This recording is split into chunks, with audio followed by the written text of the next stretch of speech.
Secondo la stima preliminare dell'Istat, nel secondo trimestre il PIL italiano ha registrato una variazione congiunturale nulla, a sintesi di una diminuzione del valore aggiunto dell'industria e di un contenuto incremento in quello dei servizi. A giugno l'indice destagionalizzato della produzione industriale, secondo l'ampio incremento di maggio, si è ridotto marginalmente in termini congiunturali. L'istituto spiega: l'indicatore anticipatore ha interrotto la tendenza alla flessione in atto dalla fine dello scorso anno, prospettando uno scenario di lieve miglioramento dei livelli produttivi. Acea ha perfezionato un accordo con la società Eneracque per l'acquisizione del 60% del capitale detenuto nella Berg.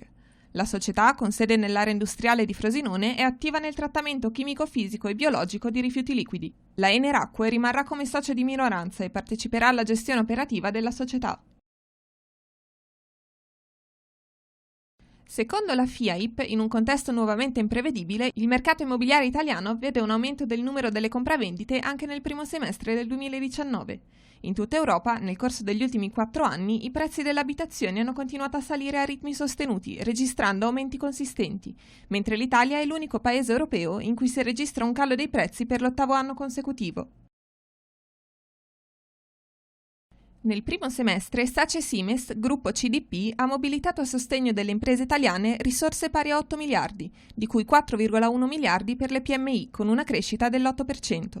Il primo semestre del 2019 si è chiuso con una performance positiva, con premi lordi e utile netto in aumento pari rispettivamente a 338 milioni, più 31%, e 127 milioni, più 5%.